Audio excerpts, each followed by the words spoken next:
Welcome, everyone. This is Jim Hisey, and this week's Business and the Arts podcast, we are delighted to have Erin Moger with us from Profit First. She is a guide and a good friend and has helped us in our business be sure that we are making a profit. So, Erin, we are delighted to have you here, Thank you, and Jim. that our conversation is going to help people. So tell me a little bit about, from your point of view, tell me a little bit about Profit First. Okay. So actually, in order to kind of understand my point of view, it might be helpful to understand where my perspective is kind of coming from, right? Yes. So I grew up actually as a child of an entrepreneur. And in my younger years, I was the child of a very successful corporate businessman that focused in IT. And my dad loved IT. He loved who he worked with. He worked his way up and was really great at his field. He was the chief technology officer for a number of corporations in Manhattan and just hated the politics. So around the time, I think I was like 8th grade, my dad finally scratched that entrepreneurial itch that he's had his entire life and he ventured out on his own independently as a subcontractor. And, as a kid, it was fun. It was really cool. My dad, we grew up, we were very comfortable, and I come from a family of 6 in New Jersey, so that says a lot. And he started his entrepreneurial journey. Things went really well. He did a great job building up his contact list, positioning himself. He built up securities, licenses, and security clearances, and worked for a lot of governments. Did really, really well. And then he didn't. And then he did well, and then he didn't. And then he did well, and then he didn't. And we were on this roller coaster as a family with him. And my dad was always the greatest human on the planet, always so generous, even when he had no money to give. But watching him on this journey, it was so hard. He aged before our eyes. He was stressed in situations where you really shouldn't be. And he was stressed because he wanted to provide for his family, and he knew he could provide for his family with his skill set, and was struggling to bridge the gap. So I actually took my first accounting class, and it gave me so much hope. And that's why I went into accounting as a individual. Yeah. For the sake of the entrepreneur, there's a lot of understanding that can come from evaluating in a historical perspective of our lives as our business, but it's only good if you can take it and use it futuristically. So Profit First has been my vessel ever since. And I still remember to this day when I saw that Craigslist ad, and I went to my interview in Mike's basement, Mike McCallott's basement. I still remember clicking on that launch page, and it said sales minus profit equals expenses. And I was like, that's it. I don't even care. I'm going to a basement. This is it. Like, this is what people need, that behavioral mindset shift. So from my perspective, Profit First is really a tool. It is a tool similar to a lot of diet plans, where instead of us trying to increase our exercise, increase or decrease all of the calories we're intaking, it's really just what are some things that we can do in our everyday life that are in conjunction with our thoughts that are going to serve us well moving forward. So Profit First really takes all of the budgeting and all of the projecting and all of the technical aspects of money that a business owner is utilizing for things they need absolutely every time they go to make a decision, right? And it makes it more real time and with parameters. So it's just a healthy behavioral way to look at money and utilize money in an everyday scenario. Yep, I agree. That is one of the keys that I have appreciated in Profit First and becoming an advisor, because it does make it so simple, and it can be really difficult for, particularly, I think, a new business owner who doesn't know where to go from here and where to start and what to do. That Profit First is a framework that lets the company be profitable from the first deposit and enforces it, which it did for me, and that was a life changer and a business changer. And I think you're right. Yeah. Yeah. So kind of the way that Profit First works is it takes kind of this big serving tray of resources, I guess you could call it, money that the business receives, and it breaks it down. And instead of having this huge serving tray of money to make decisions with, it positions them and puts the money on small plates. It carves off what is necessary to serve each particular need of the business. Mm-hmm. So we use kind of the small plate approach where you're only going to eat what is on your plate in a lot of circumstances. And when we can see very clearly what the intention is for that serving, it allows us to make better decisions on a whim. So we kind of are modernized, grandmother's budgeting system. Right. We're not using envelopes anymore. We're using bank accounts. So actually I can share my screen and I can show you real quickly what it looks like as far as Profit First goes. But we use bank accounts where our tray is going to act as an income account. Every time you get a deposit in, money is going to fill up on that serving tray. And then we are going to pick a very strategic allocation rhythm. When in the month do we need money to flow? And Right. we'll allocate from that income account into strategic accounts that are meant to benefit the owner and still serve the needs of the business. So there are 4 accounts besides that income account that we will set up in our first bank. And that is our profit account, our owner's pay account, the tax account, and our operating expense account. So here, if I just click on that and I share my screen, I can show you exactly what I'm talking about. So Great. when we are getting money in, the goal is to build up our income, and then we're going to have it flow out. So this is kind of small plates in action. But there are a couple key components of this that are really powerful to understand and that impact that behavioral aspect of everything, like we were talking about. And a lot of this is actually pretty parallel with the diet industry. For example, you want to eat less, put it on a smaller plate and don't go past for seconds, right? Right. But the other thing is what you eat first shows priority. And the goal, if you want to have success losing weight without a lot of thought, start by eating your vegetables first. And that's kind of how Profit First functions. In our old way of thinking, it was sales minus expenses equals profit. And profit was at the end. And things that come last are things that are ignored or not important.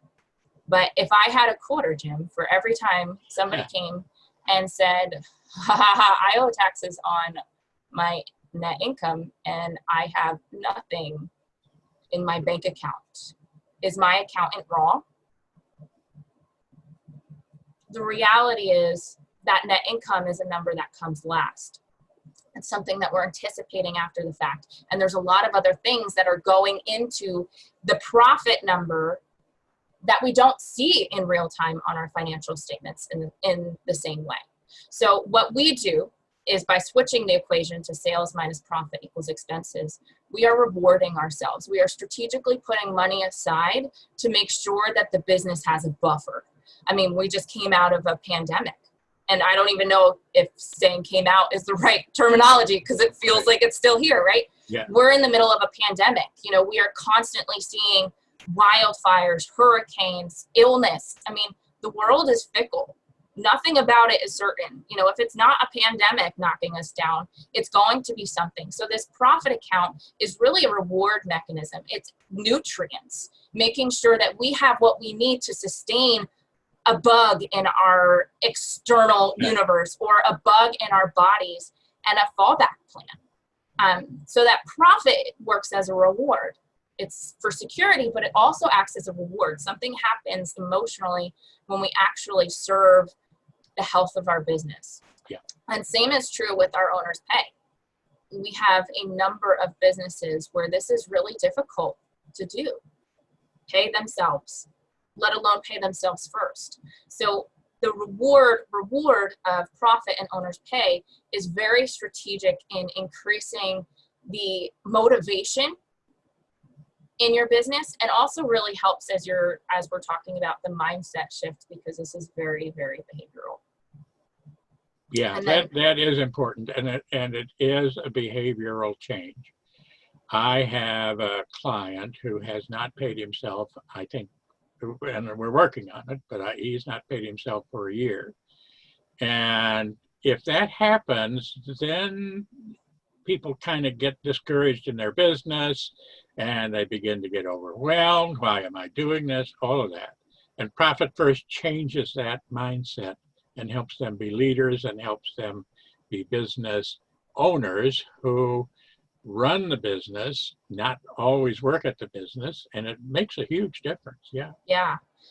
We have at Profit First, we had a few live events, and one of my favorite testimonies of the pandemic actually came from somebody that attended.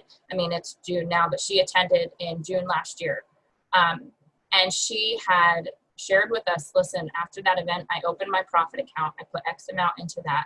I was able to cut a few expenses and just maintain my revenue. So I did have a little bit of wiggle room to be able to allocate confidently to my owner's pay and to my profit. And she's like, I started storing money away for tax because that's horrifying to me not to have money to pay that. Yeah. So she went through and she was like, Erin, I am 100% discretionary. My job, my business, yes, it's online, but this is only if you really absolutely want it. This is beyond need. And she's like, I recognize that, but we are in this season of uncertainty. And typically where I would have 2 weeks before I had to tap into my credit line, I am now in the middle of a pandemic and I have room to make decisions before I have to make anything emotional. Mm-hmm. So it's great because you're able to then have that place where you can game plan with a level head. Yeah. And with a little bit more peace.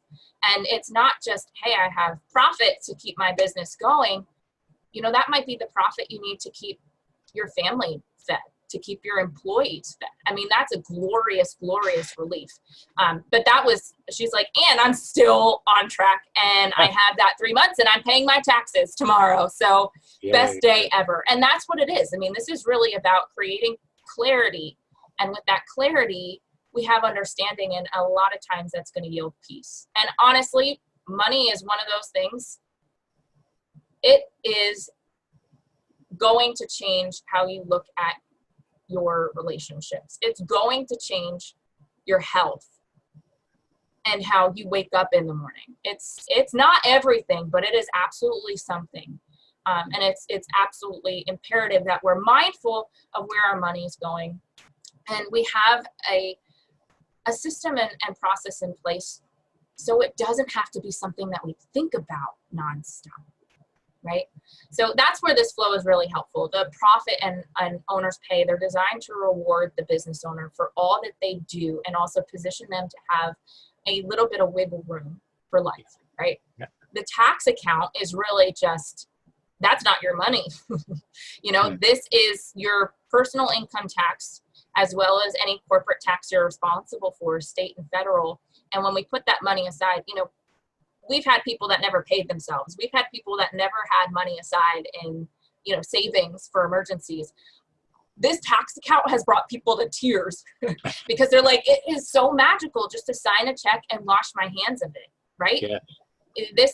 For a lot of businesses is, it's absolutely protecting what you have as far as every other resource in your life and that you work for. And then the OpEx account, this is still super important. It's designed to serve the business and facilitate and deliver, but it's not our priority because Parkinson's law, if you have not read Profit First yet or Googled ever Parkinson's law, it's actually not similar to Parkinson's disease. It has nothing to do with it actually. But Parkinson's law is this theory that we really do utilize our resources in accordance to what is available to us, which is why the small plates are so important, and this applies to time, this applies to money, this applies to, you finally get the whole bed to yourself. You're probably going to sleep on the whole thing, right? So Sure. as you're going through and you're looking at your business, it doesn't mean the quality is going to decrease if you have a little less in your OPEX account. It just means you're going to be very strategic as to how you spend it, because you're only going to have so much available to you, which is very powerful when it comes to that behavioral aspect again. This will trigger us to innovate. This will trigger us to look at our business in a light that we may have never done before, that can drive us to be our most profitable, most healthy, and game-changing in the industry as well. So, Yeah, exactly. mm-hmm. So tell me a little bit more about the owner's pay and the profit. If I don't have enough money in my leftover and to pay my operating expenses, what do I do? I know the answer to that. You have to work on adjusting how your spending goes and things like that. But I don't want to answer that for you. But so talk to me a little bit about owner's pay. Yeah. So owner's pay, when we're looking at owner's pay, we kind of define it as anything that goes to benefit the lifestyle of the business owner. We want the business to serve the business owner. They are the most important employee this entity is going to hire, right? And a lot of times business owners don't look at themselves like that. And they spend 80 hours a week in the business and working on the business. So we have a couple of things that we're incredibly mindful of when we're going through and looking at owner's pay and determining what the allocation should be when we're flowing money into that particular account. One, if the business owner cannot afford to even put 2% into profit, a really good question to ask is, why are you in business? Yeah. And that's like, and I say that with kindness and with grace. I mean, my dad went into business to be his own boss, but at the end of the day, he never was his own boss. He owned a job. He worked for every single person that ever signed his contract, and there was no freedom or peace that happened there, right? So when you're looking at your business, when you can't pay yourself, and when you can't put money aside for emergencies or, to continue to motivate you through quarterly distributions, why? Right? And so once we ask that question, why don't we? Then we need to get to work, right? And we got to take action. That's a key. We got to take action. Yeah, it's not, Got to do the work. Yep. So there are a number of ways that we can impact how money flows and where it goes, right? There's so much profit potential when you look at any given business that very, very rarely do you come into an entity and say, dang, this is a lost cause. There's always hope. But the first thing we'll do, because usually it shows the most immediate return on effort, thank you, is we'll do an expense analysis. Go through. I mean, it's really a come to Jesus moment when you can't afford to pay yourself. Yeah. Something's got to give. And if it doesn't, how long are you willing to do that? Right? And you'll just come to that moment later. But we always want to start with that expense evaluation, because that we have a little bit more control over. And you can typically negotiate or cut waste or just put a couple parameters around your spending. Or even honestly, one of my favorite things to do is create a system for spending. We have systems for everything else. Why not have a system for spending? Mm-hmm. Right? I'm not going to purchase something unless I absolutely need it for 4 days in a row. Patience, it's scary, but it can be so impactful. You might find that something else serves it, or you don't even care come 4 days later. Yeah. It drives innovation and it allows us to ask different questions, but it also will free up some income to then allocate to these other places. Okay. The other thing we'll do is we'll take a look at our billing, the systems that we have around there and the pricing that we're billing at. So the systems for our AR are really important, because if you have if you have $500,000 in revenue on an accrual basis, but they've never paid you because you never invoiced them, were they, you know what I mean? Or you never followed up on that invoice, you really don't have any wiggle room, right?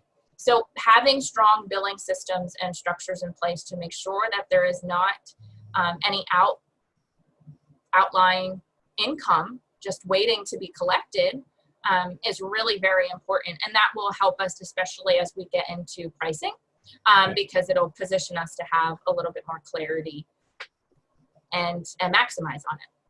So it's surprising to me how often that happens with business. They send out a bill and then it gets to be 30 days, 60 days. They don't follow up. And I have a client who had $100,000 in unpaid bills out there and was screaming because he didn't have the money in. And then they had to go collect it. And, a system that you have in place that you build that runs that is key. Systems are key. Yeah, absolutely. So, but this is also where it gets exciting. It's not just stop spending. It's not just allocate here. It's every time you make a decision that's in the well-being of your firm, in the well-being of your business, in the well-being of your family, celebrate it. You'll be surprised at how exciting it becomes to not swipe your card when you have a dance party every time you refrain. Create little things that are going to trigger you to make good decisions, but that are also to celebrate you making good decisions. Change is hard. Even good change is really not very fun. But it's consistently choosing. And you'll find that even if you start out with a profit account and you allocate at 1%, it's riveting and it becomes addictive. And then you get a profit distribution at the end of the quarter. Yes. If you've read Profit First, you'll see that the purpose of profit is motivation. It's security. It's an emergency fund, but it's motivation. And you get that check above and beyond your lifestyle. Yeah. And you want to talk about let's go. It's very, very important that your business serves you as the business owner, because the truth of the matter is it's very difficult for you as the business owner to serve your business when you're not being rewarded for it. Yep. It is. And your clients feel it, your products likely feel it, you feel it, your family feels it. This is a simple way just to create some parameters around growth and around, your cash that will serve all of these areas of just entrepreneurship. So there are actually a couple more tips and tricks to this. So Sure. As we're flowing money, we have our main bank accounts, but that tax account and that profit account I was sharing about, that's not just going to be something that is in our everyday bank that sits there and builds and grows, because we are subconscious beings. And even if that money is not touched and we have discipline in place and we're doing a great job, when it comes to the decision-making process, guess what we're thinking? That the money's there. Yeah. Oh, it's okay. I got this amount in my profit account, which is not good. Yep. It doesn't serve that innovation. It doesn't serve you maximizing on the potential that you have as an entity.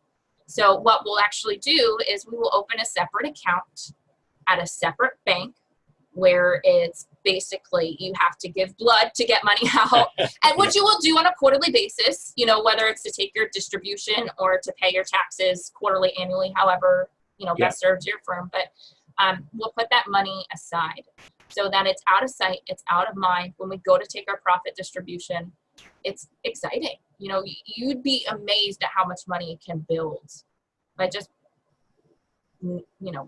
storing a little bit aside consistently. Yeah. Right. So we are very huge advocates of, if you don't want to touch it and you don't want to have it as part of your decision-making process, you need to get it out of your kitchen. Don't buy cookies if you don't want to eat them. Yeah. Yeah. Right. And the other thing is, we talked about the flow, income in, then it goes to profit, owner's pay, tax, OPEX. But we also want to create a rhythm.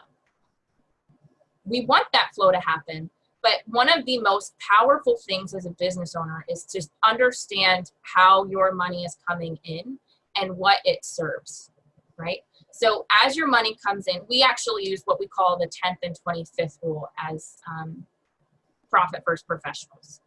It basically means you will get money in starting on June 1st, and then it will build up until we get to the 10th of June, and then we'll allocate it profit, owners pay, tax, OPEX. And then it'll build up till June 25th, yeah, I almost said 26th, June 25th, and then it'll flow out.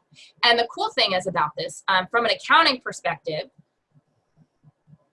you probably have heard of statement of cash flows, right? Yep. How many have actually looked at it or know what it's saying? Even some professionals are like, I don't even create this report. But what this actually is, it shows you how your money is flowing. It shows you where cash is going and where. It's basically, you have your income statement and you have your balance sheet. That statement of cash flows kind of shows you what goes on in between those two bad boys, right? But nobody looks at it. Why look? Let's go to, So when your money is flowing like this, what happens is you start to see income. You start to see money going out. You might find there is a typical flow of money that happens in your business. Every business is going to have an average or an anticipated flow of income to expense ratio, right? So as you're going through, you know what to expect. There might be a month where your income is higher. Yeah. Whether significantly or not, it's higher. So then you can go in and you see the flow and you're like, whoa, what happened there? What caused that? Then you start asking questions as why, how, what resources, and then you have an opportunity to go in and recreate that. Was there something that happened here that served this to be the reaction in my income? How can I create that consistently? And on the same spectrum, there might be a month where you're like, oh, shoot, what happened? I'm significantly lower than what I am anticipating. What caused that? And you can address an issue in real time as opposed to being reactionary 3 months down the road. Yeah. And Good. people aren't paying your invoices. Now you know exactly what's going on, Right. And the good thing is then as you're having consultative conversations with your accountant, bookkeeper, and coach, these are great areas of focus to drive understanding.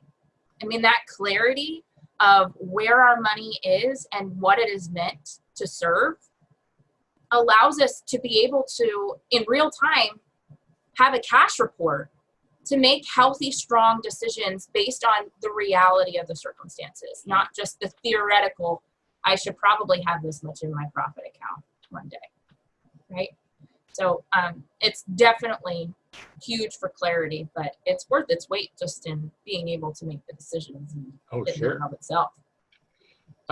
You mentioned coach. Could you go talk a little bit more about that? Yeah. So just like, great question, Jim. So just like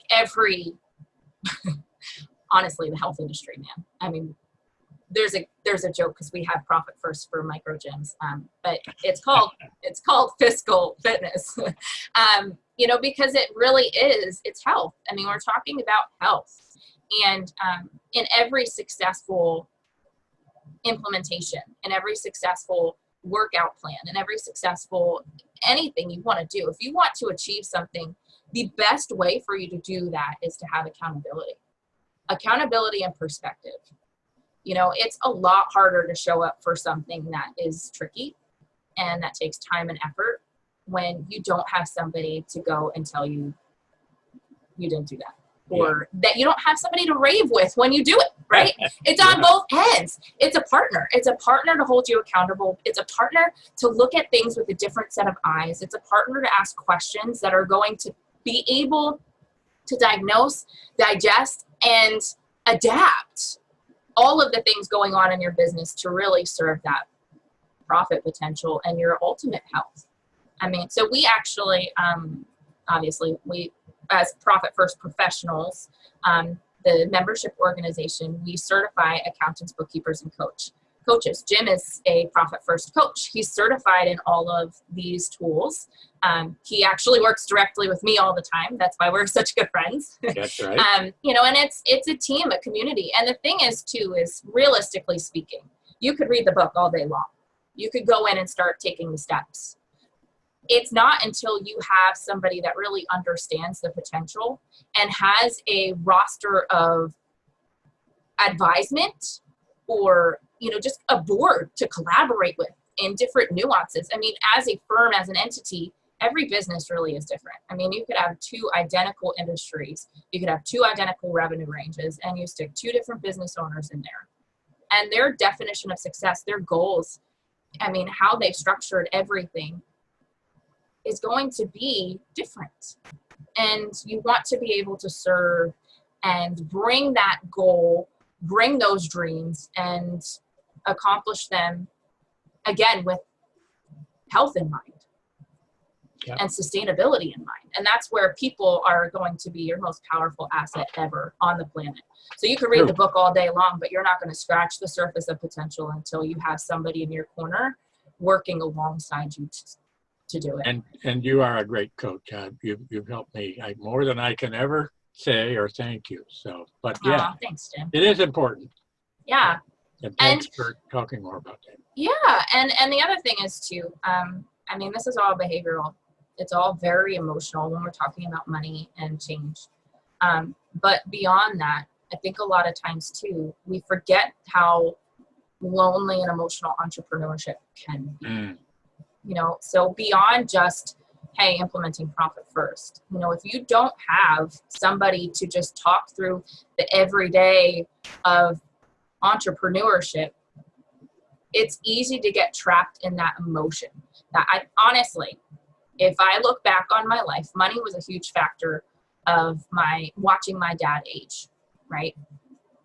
I think the hardest thing for him was not having the right confidants or people around him to discuss things or to brainstorm with, or to just have conversations of, man, I'm really defeated today. You know, or yeah, I'm really excited. It's difficult in an entrepreneurial space to go in and have these conversations with your family because they might understand conceptually, but they don't understand, you know? Yeah. So I do encourage, even if it's not, hey, I'm going to dive in, you know, always take the plunge and have people in your corner to come and walk through this business entrepreneurship life with you, because it's not for the weak. That's true, but it is kind of fun. Yeah, and it's great risk, great reward. Absolutely. Yeah. So, what fun do you have in being a Profit First guy? All of it. It's my hands down, my favorite thing. I mean, I love Profit First. I love the peace and the clarity. If I had a quarter for every time I even said that today, we could all retire probably. But it is a great tool, hands down. The people that are learning and going through and doing it. I think we live in a world where it's hard to see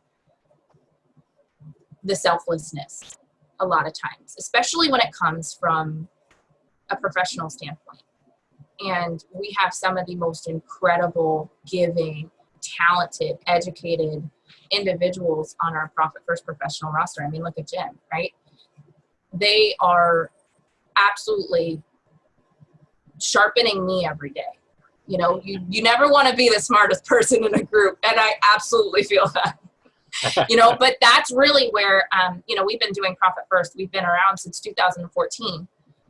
And we're constantly growing. We are constantly evolving our systems and processes, our understanding of the human brain and just what makes us tick. We're more understanding of the external surroundings and how to navigate through even simple things like communication, right? People are what position us to grow and give us perspective to be better and stronger and smarter. And hopefully that's not just something that sits here today. I mean, I'm thinking about my kids every time I show up.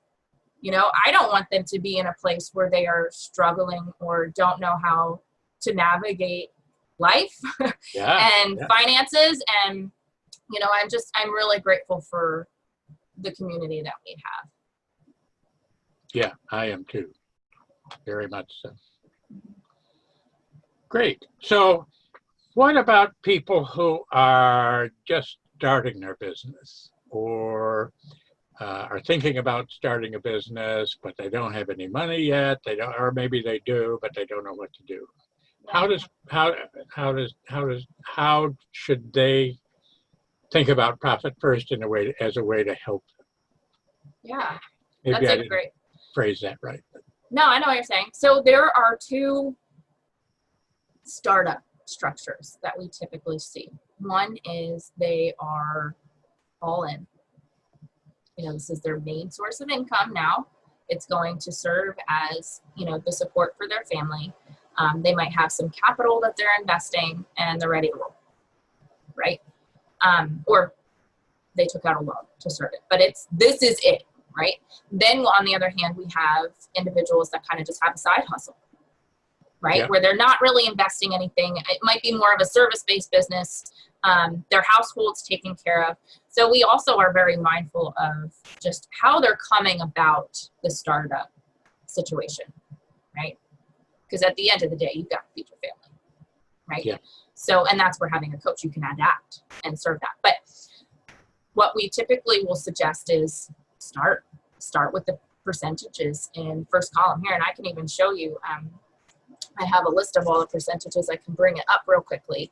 Sure. We have revenue ranges in which we gauge where a firm is on the health spectrum. So actually, Mike, back in when he was writing the book, let me make it so you don't see all my tabs open. Mike just is think I'm Mike crazy. McCallowitz. Yes, Mike McCallowitz. Yeah. Mike McCallowitz, when he was doing research for the book and For Profit First, he went through and he evaluated the most elite businesses in each revenue range. And this is across all industries. Okay, this is across all industries. This is in the world in dollar, in dollars for currencies. Okay. Yeah. So a lot of times when a business owner is starting out, they're going to be here in this column A, where their revenue is likely 0 to 250,000, which means that as they're allocating their income account, their real revenue will look like 100%, but then we'll allocate from this platter into our profit account, our owner's pay account, our tax account, and OPEX. Okay, so 5% to profit, 50 owner's pay, 15 tax, 30 operating expenses. So when we're working with business owners that are just starting out, whether they have capital that they're investing or they're starting out this as a side hustle, we will encourage you to build your business based on these percentages. Every dollar you have come in, whatever allocation rhythm you choose, allocate to these percentages. Build it on a strong foundation, right? If you have capital that is coming in, what we'll often actually encourage is opening a separate loan reimbursement account or loan investment account. Mm-hmm. And how's the money there? Only allocate to that OPEX account as it's absolutely imperative. And the reason we suggest that is one, clarity, but two, loss aversion. Yes. It's hard to watch an account dwindle like that. You're going to be a lot more intentional and strategic in when you're using that money, why you're using that money, and allocating it to your operating expense account to then serve an investment versus just having it in your OPEX account and thinking you have all this money available to you. So yeah. I think as a startup, the few things you want to be really mindful of is, just start with where you are, do your best to serve these percentages. If you have money that you're investing, don't just throw it all in there at once. Be very strategic and mindful of where it's going and when and why. But also, I think really one of the most impactful things is understanding that it doesn't have to be perfect in order for you to succeed and do well as a startup, right? Yeah. You don't have to have all the answers. You don't have to have all the money in the world to still start up and be healthy and build. I was just going to say, if I'm a startup with no money and that 50% looks like a big number to me, Mm-hmm. But that's the goal. You can start where you are, if it's 20% or whatever it is, and then these percentages give you a good goal to work for. And that's how we work together, or one of the ways that we work Yeah, together. absolutely. So in a business or a startup where the home is reliant on the income of this business, you might find that the expenses are a little bit lower, and you can take that difference and apply it to the owner's pay strategically to serve your home, right? So, I mean, that's where the nuances, they're going to come, Exactly. and that's where just understanding what the best case scenario is now. How can we optimize our health, still serve your business, take care of your family, and still position you for health and growth and success? The cool thing about Profit First is, there is a huge aspect of vigilance. Just because you check on your expenses today doesn't mean you're not going to be checking on your expenses come next quarter.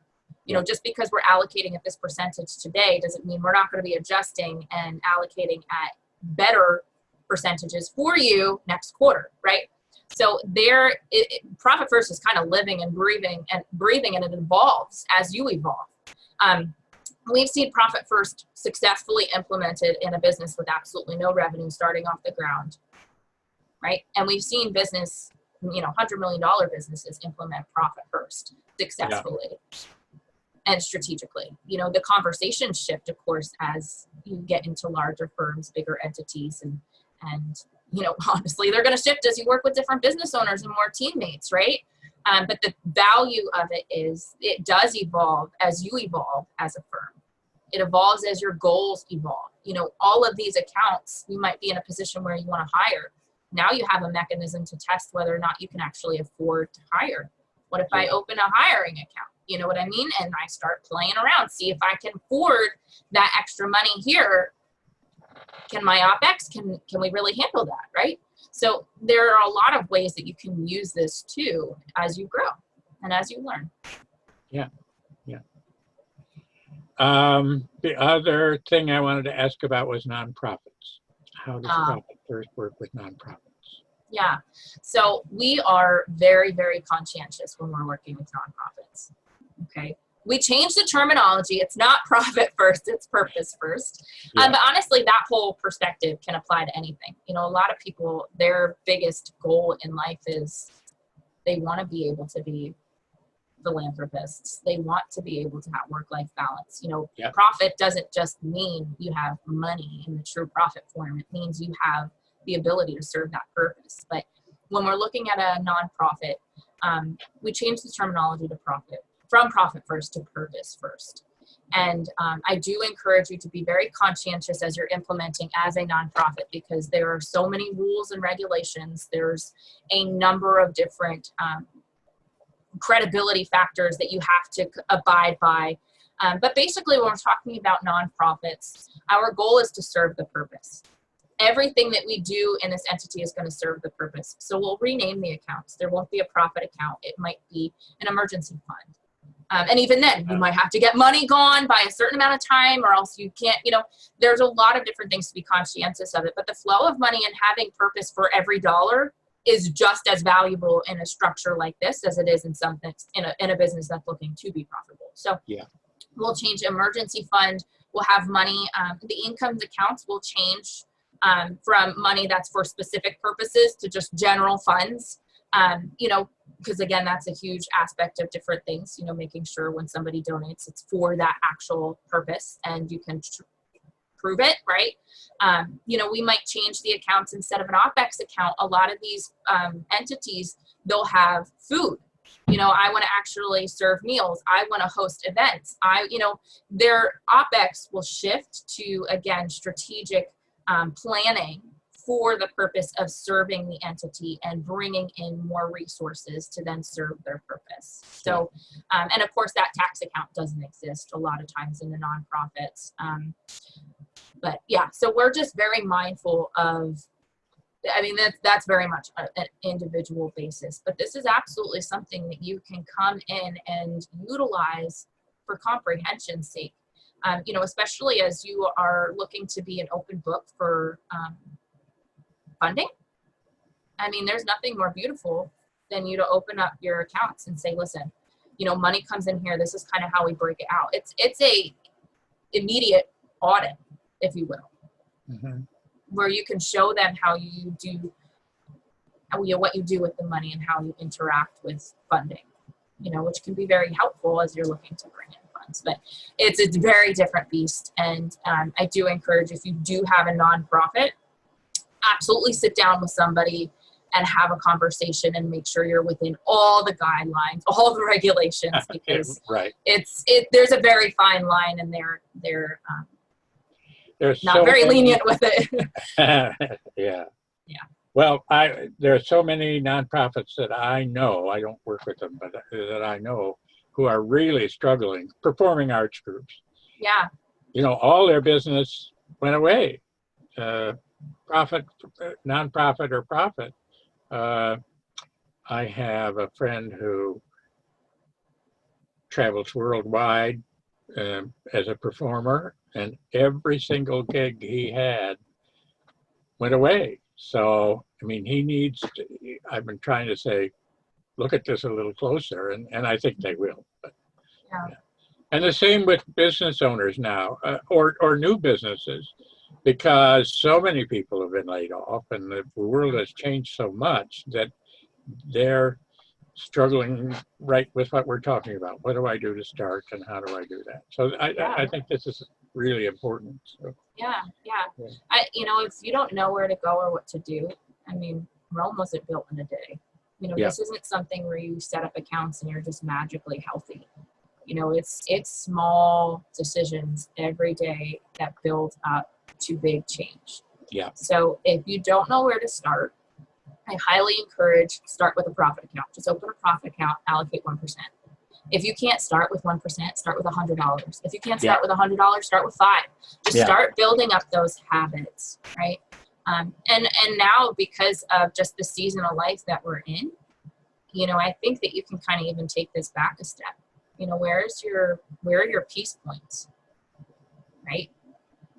If your peace points are, I have to pay my taxes, right? How am I even going to do that?